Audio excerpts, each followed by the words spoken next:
Supreme court में justice काजी फाइज ईसा case के खिलाफ दरखास्तों पर समाअत मुकम्मल हो गई है। मुख्तसर फैसला आज ही सुनाए जाने का इम्कान है। बेंच के सरबरा जस्टिस उमर अता बंदयाल ने कहा है कि हमें मुशावरत के लिए वक्त चाहिए होगा, अपना काम आइन और कानून के मुताबिक किया जाएगा। जस्टिस काजी फाइज ईसा के वकील मुनीर ए मलिक ने कहा है कि मुअज़्ज़ज़ जज ने अपनी और अदलिया की इज्जत की खातिर रेफरेंस चैलेंज किया, चाहते हैं जस्टिस काजी फाइज ईसा के खिलाफ रेफरेंस कालादम करार दिया जाए। इस्लामाबाद से देखिए जुल्करनैन इकबाल की रिपोर्ट। हाउसिंग सोसाइटीज़ के जरिए फ्रॉड करने वालों से नैब रावलपिंडी की अब तक की सबसे बड़ी recovery. Film star lucky Ali ने प्ली बारगेन करके 1 अरब 95 करोड़ रुपए वापस कर दिए हैं। एहतसाब ब्यूरो के मुताबिक लकी अली मुख्तलिफ नामों से हाउसिंग सोसाइटीज़ की तशहीर करके आवाम से पैसे बटोरते रहे। एहतसाब अदालत ने प्ली बारगेन से मुताल्लिक़ नैब की दरख्वास्त मंजूर भी कर ली है। इस्लामाबाद से सुहेल रशीद की रिपोर्ट। रिहायशी स्कीमों के नाम पर जालसाजी का धंधा। नैब रावलपिंडी को फ्रॉड हाउसिंग सोसाइटीज के खिलाफ कार्रवाई के दौरान अहम कामयाबी मिल गई। फिल्म स्टार लकी अली का धोखाधड़ी के जरिए आवाम को चूना लगाने का इतराफ। नैब से प्ली बारगेन कर ली, 1 अरब 95 करोड़ नैब को वापस कर दिए। कौमी एहतसाब ब्यूरो के मुताबिक लकी अली ने 11 जाली रिहायशी स्कीमों के नाम पर 9000 लोगों को लूटा। रावलपिंडी डेवलपमेंट अथॉरिटी के रिकॉर्ड में लकी अली की एक भी हाउसिंग सोसाइटी रजिस्टर्ड नहीं। फिल्म स्टार मुख्तलिफ नामों से हाउसिंग सोसाइटीज की तशहीर करके सादा लो आवाम से पैसे बटोरते रहे। नैब हुकाम कहते हैं लकी अली से रिकवरी की गई रकम मुतासरीन को वापस की जाएगी। और अब एक अहम खबर कि सिंध गंदम स्कैंडल के मुल्जिमान के खिलाफ नैब ने क्रैकडाउन शुरू कर दिया है। चेयरमैन नैब की हिदायत पर नैब सक्खर ने छापे मारकर 4 मुल्जिमान को गिरफ्तार कर लिया है। मज़ीद जान लेते हैं। समग्र नुमाइंदे सुहेल रशीद हमारे साथ मौजूद हैं। सुहेल, बताइएगा कि जिन लोगों को गिरफ्तार किया गया है उनके बारे में क्या इत्तलात हैं, कौन लोग हैं ये? जी देखिए फवाद, ये सरकारी गंदम के गबन में मुलव्वस थे। नैब की जानिब से यह बताया जा रहा है और 80 करोड़ रुपए से जायद की गंदम जो है गायब करने का इन पर इल्जाम है, जिनके खिलाफ चेयरमैन नैब की हिदायत पर नैब सक्खर ने यह क्रैकडाउन शुरू किया है और अब तक 4 मुल्जिमान को गिरफ्तार कर लिया गया है। जबकि नैब की जानिब से यह भी बताया जा रहा है कि 50 करोड़ रुपए की मजीद गंदम गायब करने के जो इल्जाम में मुलव्वस मुल्जिमान हैं उनको भी गिरफ्तार जल्द कर लिया जाएगा। उनके लिए भी छापे इस वक्त जो है वो अंदरूनी सिंध जारी है। बुनियादी तौर पर इन तमाम मुल्जिमान पर इल्जाम यह है कि गोटकी और अंदरूनी सिंध से जो कराची गंदम भिजवाई जाती थी उसको रास्ते से गायब भी किया जाता था और जो सरकारी गोदाम थे वहां से भी गंदम को जो है वो गैर कानूनी तौर पर गायब किया जा रहा था। ये सारा स्कैंडल सामने आया था, जिसके बाद तहकीकात का बाज़ाब्ता आगाज किया गया था और 10 अरब रुपए की इस केस में इससे पहले रिकवरी भी हो चुकी हुई है, जबकि 4 रेफरेंसेस भी नैब सक्खर ने तैयार किए थे। और अब इसमें ताजा पेशरफ्त ये सामने आई है कि चेयरमैन नैब की हिदायत पर दीगर मुल्जिमान हैं उनके खिलाफ भी क्या ये सरकारी मुल्जिमान हैं सुहेल? देखें, इसमें कुछ जो सिंध हुकूमत के जो अफसरान हैं वो भी शामिल हैं और इसमें जो दीगर प्राइवेट कॉन्ट्रैक्टर थे जिनको ठेके दिए जाते थे कराची गंदम पहुंचाने के, वो मुल्जिमान भी शामिल हैं। ये पूरा जो ग्रोह था मिलकर आपस में काम करते थे। नैब ज़राए का ये की जानिब से यह बताया जा रहा है और इन तमाम के खिलाफ जो है वो कार्रवाई की जा रही है। इसमें ज्यादा तादाद जो है वो सरकारी अफसरान की ही बताई जाती है जो कि इस सारे स्कैम में मुलव्वस थे, क्योंकि जो गोदाम थे वो सरकारी थे और वहां पर जितने भी मुलाजमीन थे वो सरकारी थे। वो किसी के इंस्ट्रक्शन पे ये सब करते थे। इस पूरे जो माफिया था, नैब का ये कहना है कि इस सारे को अब इसकी जो डोरे हैं वो सामने आना शुरू हो गई हैं और इसमें जो पहले से मुलव्वस मुल्जिमान थे उनके जो गिरफ्तारियां हुई थी उनके बयानात की रोशनी में ही ये नए छापे मारे जा रहे हैं और नई गिरफ्तारियां जो है वो अमल में लाई जा रही हैं। ठीक, बहुत शुक्रिया आपका सुहेल। पंजाब हुकूमत ने PTI के नाराज़ अरकान असम्बली के हल्कों में तरक्याती काम न होने के इल्ज़ामात को बेबुनियाद करार दे दिया है। फैयाजुल हसन चौहान ने नाराज़ MP दाऊद सुलेमानी के तहफ़्फ़ुज़ात पर जवाब देते हुए हल्के की तरक्याती स्कीमों की फहरिस्त भी मीडिया को जारी कर दी है। लाहौर से देखिए मोहम्मद अली जड़ की रिपोर्ट। नाराज अरकान की वज़ीर आला पंजाब से मुलाकात, मामलात तरजीही बुनियादों पर हल करने की यकीन दहानी करा दी गई। वज़ीर इत्तलात ने ख्वाजा दाऊद सुलेमानी का मामला भी हल होने का दावा कर दिया। फयाज चौहान ने अपने वीडियो बयान में नाराज अरकान के तहफ़्फ़ुज़ात का जवाब दिया। कहा, वज़ीर आला उस्मान बुज़दार दाऊद सुलेमानी के हल्के का खुद दौरा कर चुके हैं और उनके हल्के में 2 अरब रुपए की 47 स्कीमों का आगाज किया गया। 60 करोड़ रुपया खर्च किया जा चुका है, बाकी ऑन गोइंग जारी है और मजीद अप्रैल 2020 में करोड़ों रुपए के फंड का ऐलान कर दिया है वज़ीर पंजाब सरदार उस्मान बुज़दार साहब ने। फयाज चौहान ने दावा किया है कि अरकान असम्बली का वज़ीर आला से कोई इख्तलाफ नहीं। उन्होंने दाऊद सुलेमानी को मशवरा दिया कि वो पार्टी डिसिप्लिन का ख्याल रखते हुए वज़ीर आला से मुलाकात करके अपने तहफ़्फ़ुज़ात दूर कर सकते हैं। मोहम्मद अली, समा, लाहौर। PTI नाराज अरकान की वज़ीर आला पंजाब से मुलाकात की अंदरूनी कहानी। समा पर नाराज अरकान ने हल्कों के लिए तरक्याती फंड्स न मिलने के गिले शिकवे किए। वज़ीर आला ने तहफ़्फ़ुज़ात 1 हफ्ते में दूर करने की यकीन दहानी कराई। ये भी कहा ख्वाजा दाऊद मेरे भाई हैं, खुद रब्ता करूँगा। मज़ीद जान लेते हैं। समग्र नुमाइंदे मोहम्मद अली जड़ हमारे साथ मौजूद हैं। मोहम्मद अली जड़, बताइए कि अंदरूनी कहानी क्या है, क्या बातें सामने आई हैं?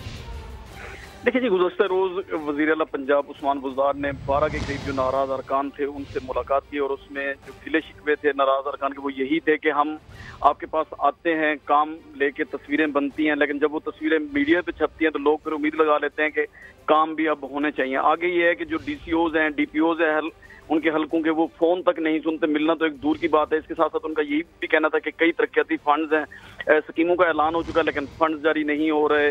इसके साथ साथ उनका ये भी कहना था कि लोग क्योंकि अब नौकरियां मांगते हैं, फिर तरक्याती काम मांगते हैं, और हमारे पास होता कुछ नहीं है कि हम उनको दे सकें। जिस पर वज़ीर पंजाब ने उन्हें कहा कि आपके तहफ़्फ़ुज़ात दूर करूंगा, बल्कि मैं न सिर्फ आपकी तरक्याती फंड जारी करूंगा, बल्कि इसके अलावा मैं आपकी जो हल्के हैं उनके दौरे भी करूंगा और फिर उनकी खुद मॉनिटरिंग करूंगा। इसके साथ साथ उनका ये भी कहना था कि ख्वाजा दाऊद सुलेमान क्योंकि मेरे अपने शहर से हैं, मेरे अपने भाई हैं, उनके साथ जो गिले हैं उनके मैं खुद दूर करूंगा, उनसे बात भी करूंगा, उनसे खुद रब्ता करूंगा और उनको इत्मीनान दिलाऊंगा।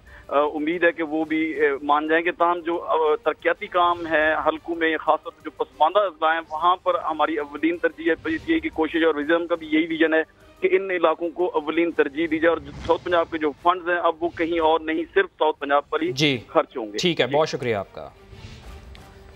और ऐसे में पाकिस्तान तहरीक इंसाफ के नाराज़ रुकन दाऊद सुलेमानी ने फैयाजुल हसन चौहान को नाकाबिले एतबार करार दे दिया है। समा से गुफ्तगू में कहा है कि हम इमरान खान के विजन के साथ हैं, मगर इस तरह के लोग इमरान खान के विजन को नुकसान पहुंचा रहे हैं। उनका ये भी कहना था कि वो इमरान खान तक अपनी बात ज़रूर पहुंचाएंगे। चौहान साहब जो है ना, ये इतबार के काबिल नहीं है। ये लोग जो है ना जूनियर है मुझसे, उम्र में भी छोटा है। ये जो है ना इलीगली स्पून फीडिंग करके अपनी यानी कि मिनिस्ट्रियां अपनी चमचेगिरी की वजह से ये करते हैं। इनका ये हक बनता है, ये हमारा इंफॉर्मेशन है, तो पहले चीफ मिनिस्टर साहब से पूछ के आए। सीएम साहब ने कहा जो आपके जायज मुतालबात हैं ये मैं आपके कर दूंगा, ये आपकी बातें जायज हैं। मेरे बारे में उन्होंने ये की है। सर जी, उन्होंने जो हमारे दोस्तों से बातें की हैं, अगर वो बातें नजर आएंगी तो मैं बिल्कुल मुलाकात करूंगा। मुझे फोटो सेशन कराने का कोई शौक नहीं है। 2 साल में हमारे साथ यही कुछ होता रहा है। मैं इंशाअल्लाह अपनी बात इमरान खान तक जरूर पहुंचाऊंगा। में सेलेक्टेड लॉकडाउन जारी है। शहर की अहम मार्केट्स को भी ताले डाल दिए गए हैं। फैसल खान की रिपोर्ट देखिए। हुकूमत सिंध और उसकी ज़ेर साया कराची इंतजामिया की होशियारी, शहर के 43 यूनियन काउंसिल्स का बोलकर रात गए अहम बाजार भी बंद करने का परवाना जारी कर दिया। सेलेक्टेड लॉकडाउन के पहले दिन ही माशी हब को ताले लग गए। सदर, MA जिना रोड, तारिक रोड, गुलशन इकबाल, मलीर और कायदाबाद की मार्केट्स बंद पड़ी हैं। इलेक्ट्रॉनिक्स एसोसिएशन के सदर ने हुकूमती इकदाम की सख्त मजम्मत करते हुए बाजार फौरी खोलने की दरखास्त कर दी। मेन मार्केट हब है वो बंद कर दी गई। इस तरह से नाजायज़ है। तकरीबन जो 2.5 से पौने 3 महीने पहले मार्केटें बंद कर गई, उसकी वजह से जो नुकसान हुआ उसका अभी तक हम लोग जो है वो भुगत रहे हैं उसका नुकसान। लेकिन गवर्नमेंट ने हमारे साथ कोई ताउन नहीं किया। मैं गवर्नमेंट से दरख्वास्त करता हूँ कि फ़ौरन जो है मार्केटें खोलने का ऑर्डर दें। ताजिरों का गम अपनी जगह, कोरोना से शदीद मुतासरा इलाकों में भी सन्नाटा है। कराची के तमाम 6 अजला में मुख्तलिफ यूसीज को 14 दिन के लिए सील कर दिया गया है। नॉर्थ कराची की फातिमा जिना कॉलोनी को रुकावटें लगाकर बंद किया गया। सिर्फ मेडिकल स्टोर्स और दूध की दुकानें खुली हैं। मार्केटें रात को देर तक खुले रहती हैं, इसी वजह से हो सकता है लॉकडाउन लगा हुआ है। काम पे नहीं गए, अभी सौदा लेने गए थे, सौदा लेके आ रहे हैं। अब सारा दिन घर में गुजारेंगे जब तक लॉकडाउन है। इसी तरह कोरंगी, मलीर, जमशेद टाउन और औरंगी टाउन की मुख्तलिफ यूसीज को कोरोना के खतरे के पेश नजर सील किया गया। कैमरा टीम और साथी रिपोर्टर खुर्शीद आलम के साथ फैसल खान, समा, कराची। लाहौर में कोरोना से मुतासरा इलाकों में लॉकडाउन की खिलाफ वर्जी की जाने लगी है। इंतजामिया की जानिब से लगाई गई रुकावटों पर पूछ गछ के बगैर ही आमदरफ्त जारी है। देखिए दानियाल सत्तार की रिपोर्ट। लॉकडाउन के हवाले से पंजाब हुकूमत के अहकामात की खुली खिलाफ वर्जी। सील किए गए इलाकों में हर शख्स को आमदोरफ्त की इजाजत दी जाने लगी। कोई मोटरसाइकिल पर डबल सवारी करता रहा तो कोई गाड़ी में 4 अफराद बिठाए घूमता रहा। रोक टोक इतनी ज्यादा नहीं कर रहे, आने जाने दे रहे हैं, इतना खास भी नहीं है। करनी चाहिए इनको वैसे रोक टोक। मसला पहले काफ़ी बड़ा हुआ है, केसेस की तादाद इतनी हो रही है। अहकामात के मुताबिक करियाना स्टोर और फार्मेसी के अलावा इन इलाकों में सब दुकानें बंद होना थीं। लेकिन ये क्या, यहाँ तो पाबंदी के बावजूद मुतअद्दिद दुकानें खुली हैं। ड्यूटी पर तैनात पुलिस एहलकार ने इन सब बातों की तरदीद कर दी। महकमे के कुछ SOPs हैं, उनके मुताबिक जो लोग हैं ना उनको हम अंदर जाने दे रहे हैं। इसके अलावा दूसरे किसी लोग को अंदर इंटर नहीं होने दे रहे। जिसको खोलने की इजाज़त नहीं है उसको नहीं खोलने दे रहे, और वहाँ पे पुलिस मौजूद है, वो उनको बंद करवा रहे हैं। माहिरीन का कहना है कि ज्यादा मुतासरा इलाकों में लोगों की आमदोरफ्त महदूद न की गई तो कोरोना का फैलाव मजीद बढ़ सकता है। कैमरामैन लियाकत बशीर के साथ दानियाल सत्तार, समा, लाहौर। कोरोना वायरस में मुब्तला तशवीशनाक मरीजों के लिए दवाई डेक्सामेथासोन लाहौर के मेडिकल स्टोर से गायब हो गई है। फार्मेसीज़ के मुताबिक डॉक्टर्स की हिदायत के बगैर किसी मरीज़ को डेक्सामेथासोन नहीं दे सकते। जहां दवा दस्तियाब है वहां किस कीमत पर मिल रही है, ये हमें बता रहे हैं समग्र नुमाइंदे दानियाल उमर। जी बिल्कुल, बरतानवी माहिरीन ने एक दवा डेक्सामेथासोन को तशवीशनाक जो कोरोना वायरस के मरीज़ हैं उनके लिए मुफीद करार दिया, जिसके बाद पंजाब हुकूमत ने कहा कि तमाम जितना भी पंजाब के अंदर इस दवाई का स्टॉक है वो चेक करके बताया जाए। जितने भी ड्रग इंस्पेक्टर हैं उनसे इस बारे में जो मालूमात जो है वो इकट्ठा करने को कहा गया। लेकिन अब ये देखने में आ रहा है कि जो लाहौर के मेडिकल स्टोर्स हैं वहाँ पर ये दवा नायाब हो गई है, उनके पास मौजूद नहीं है। और कई जगह पे ऐसी भी शिकायत मौसूल हो रही हैं कि जो दवा है ये ब्लैक में फ़रोख्त की जा रही है, महंगे दामों फ़रोख्त की जा रही है। जो मेडिकल स्टोर्स वाले हैं उनका ये कहना है कि ये दवा जो है वो एक कंट्रोल ड्रग है और इसको प्रिस्क्रिप्शन पे ही दिया जाता है, और जिस मरीज़ के पास ऑथराइज्ड किसी भी जो डॉक्टर है उसकी प्रिस्क्रिप्शन होगी तो ही हम ये दवाई देंगे, क्योंकि इसमें स्टीरॉइड्स होते हैं और कोई भी आम शख्स किसी भी पैरासीटामोल की तरह इसको इस्तेमाल नहीं कर सकता। इसको इस्तेमाल करने के एक तरीक़ेकार है। जी दानियाल, बहुत शुक्रिया, आप हमें आगाह कर रहे थे। इसी के साथ ही वक्त हो गया है ब्रेक का, जिसके बाद कुछ मज़ीद खबरें आप देखते रहिए समा। असम्बली का बजट इजलास जारी है। सूबाई वज़ीर ख़जाना तैमूर सलीम झगड़ा इस वक्त बजट पेश कर रहे हैं। बहुत सी इन्वेस्टमेंट भी की और उसका रिजल्ट भी आया, लेकिन जनाब स्पीकर, जब दुनिया के बेहतरीन सेहत के निज़ाम जो है वो इस चैलेंज का मुकाबला ना कर सके तो हमें भी जो हमारे सेहत के निज़ाम में गैप्स हैं उनको कवर करना पड़ेगा।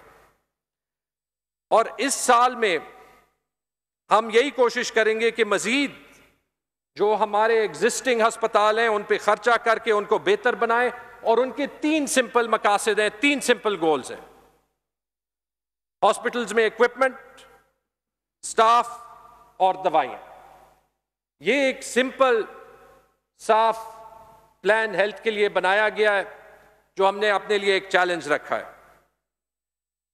जनाब स्पीकर, हमने पिछले साल वादा किया था कि हम कोशिश करेंगे कि सूबे में हर खानदान को और हर फर्द को सेहत इंसाफ कार्ड मिले, क्योंकि हेल्थ एक बुनियादी ज़रूरत है और रिलीफ का ये शायद सबसे बड़ा स्टिम्युलस है।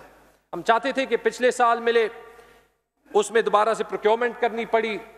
खुशी से मैं ऐलान करता हूं कि वो प्रोक्योरमेंट कंप्लीट हो गई और अगले महीने के अंदर इंशाअल्लाह जो यूनिवर्सल सेहत कार्ड का कॉन्सेप्ट है उसका कॉन्ट्रैक्ट हम साइन करेंगे, और इसी माली साल में जल्दी से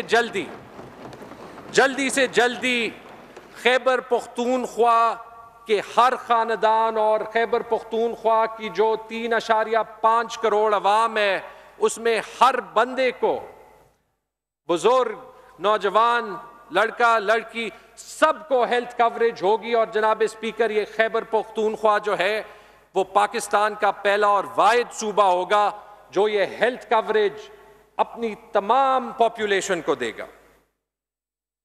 जनाब स्पीकर, कोरोना वायरस से ये जाहिर हुआ कि जो इसका ज्यादा बोझ है वो हमारे बड़े अस्पतालों पे आता है, और इसलिए हमने खास फोकस अपने MTI हॉस्पिटल्स पे करना है, जो पिछले 5 साल में हमारे रिफॉर्म का एक बुनियादी जुज़ रहे। MTI हॉस्पिटल्स के लिए और मजीद बड़े अस्पतालों के लिए कुल 36 अरब रुपए मुख्तस किए गए हैं, जिनमें 26 अरब MTI का रिकरेंट बजट, 4 अरब रुपए मंसूबों की तकमील के लिए और मजीद 6 अरब रुपए का एक खुसूसी ऑन डिमांड फंड, ताकि जिस अस्पताल को इन्वेस्टमेंट की जरूरत हो ये पैसे वहां पे पहुंच सकें।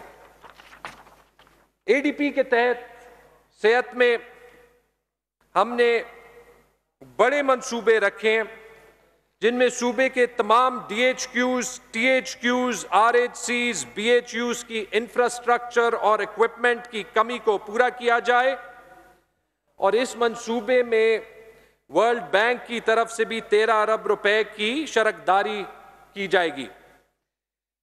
जनाब स्पीकर, दवाइयों में हमेशा हमारे निज़ाम में मसला रहता है, उसमें दो चीज़ें करनी है, उसकी डिस्ट्रीब्यूशन को बेहतर करना है, लेकिन उसके साथ उसमें इन्वेस्टमेंट भी ज़्यादा करनी है। और इस साल हमने दवाइयों के लिए 2.5 अरब से बजट बढ़ा के 4 अरब कर दिया है ताकि दवाइयों की फरामी में कोई कमी ना रहे।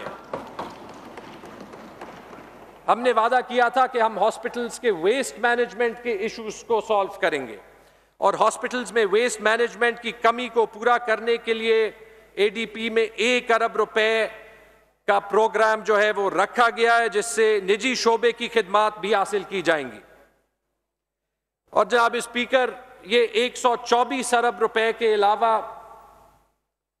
24 अरब रुपए का जो इजाफी हंगामी कोरोना फंड है KPK असम्बली का बजट इजलास जारी है। सूबाई वज़ीर ख़जाना तैमूर सलीम झगड़ा इस वक्त बजट पेश कर रहे हैं। अभी एक ब्रेक लेते हैं, हमारे साथ रहिए। Welcome back. नैब ने लीगी रहनुमा राना सनाउल्लाह के खिलाफ इंक्वायरी को इन्वेस्टिगेशन में तब्दील करने की मंजूरी दे दी है। मज़ीद जान लेते हैं, समग्र नुमाइंदे रियाज अहमद हमारे साथ मौजूद हैं। रियाज, बताइएगा कि इंक्वायरी में क्या बात सामने आई जो इन्वेस्टिगेशन में अब ये तब्दील की जा रही है?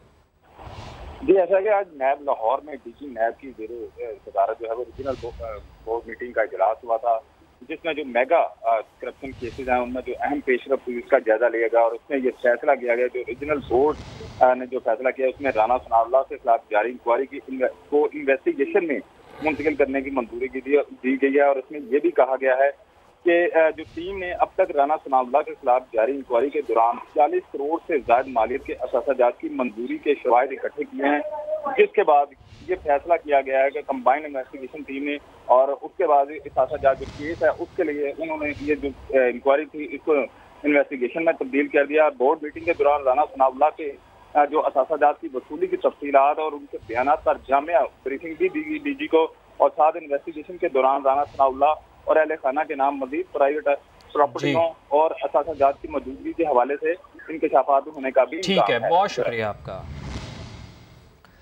और इसी के साथ ही वक्त हो गया ब्रेक का, जिसके बाद दोबारा हाजिर होंगे हेडलाइंस के साथ। आप देखते रहिए समा।